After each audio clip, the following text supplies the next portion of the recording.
So today in this topic we will be discussing about the periosteal reaction. So what is a periosteal reaction? A periosteal reaction is a formation of a new bone in response to injury or other stimuli of the periosteum surrounding the bone. So it can be due to tumor, it can be due to infection, it can be due to inflammation, which results in new bone formation around the periosteal area. And this periosteal reaction can be categorized into negative type and the productive type. So negative type is when the new bone formation causes the scalloping or loss of bone in that specific area, while productive causes formation of further bone which can enlarge or engage or expand the bone area. So based on this, it can be negative or productive periosteal reaction.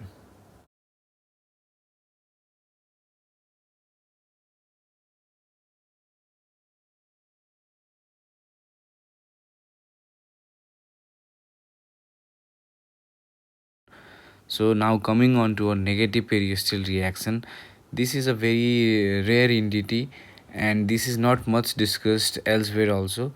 But since I found this in the literature, I like to add this topic in the negative periosteal reaction. So for example, when a bone gets approached by a tumor, a soft tissue tumor or a surrounding tumor, then it can cause a periosteal reaction in various ways.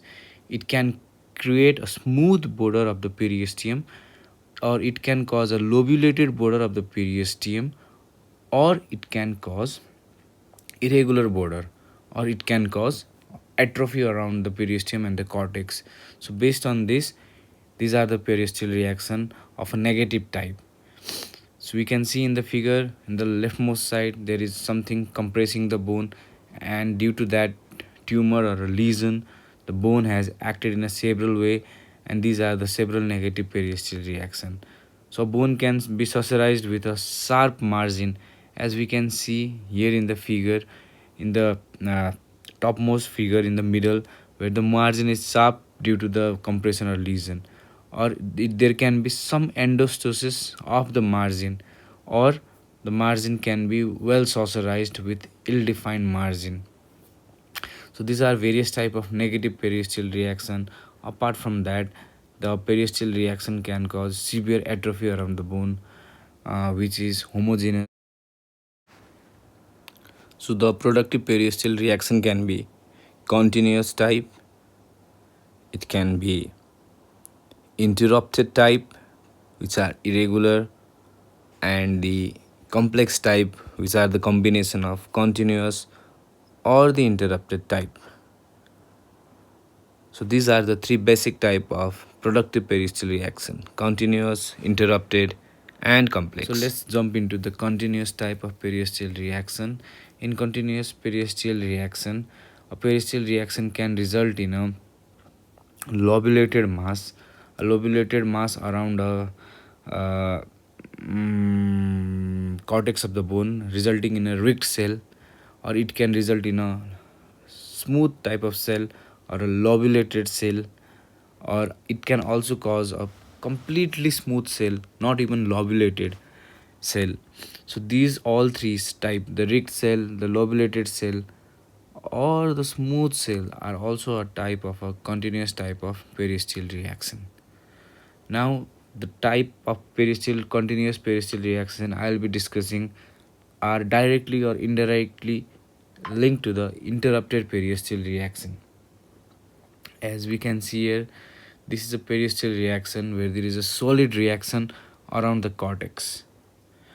Another type of periosteal reaction is the it is known as a single lamellae, where a single elevation is found around the cortex of the bone, or it can result in a multiple lamellae originating from the cortex of the bone, which feels like a layer of a onion, also known as a onion peel lamellated type of periosteal reaction, or it can result in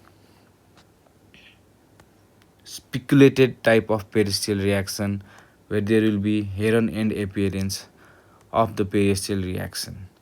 So all these four types are directly or indirectly related to the interrupted type of reaction. If solid type periosteal reaction is incomplete, then it results in a buttress type of periosteal reaction, which is a type of interrupted reaction. So single lamellae, when it is in continuous or interrupted, then it can result in a codman angle or a codman triangle.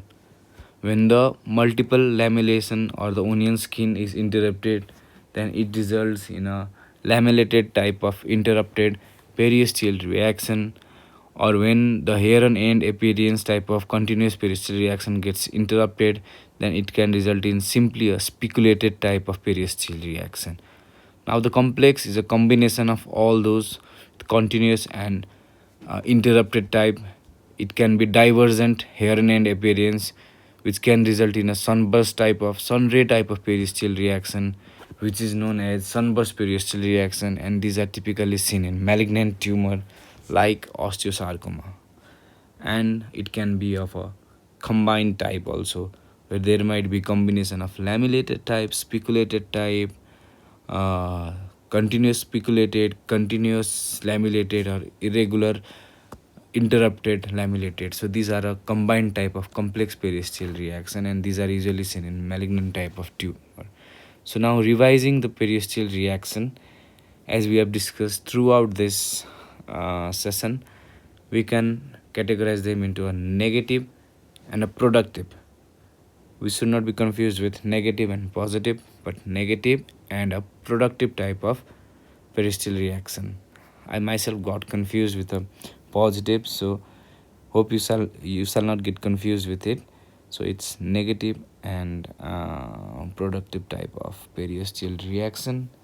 And in negative, it can be socialized with endostosis. It can have sharp margin, or it can have ill-defined margin, or sometimes the margin may be continuous with the medullary cavity as well.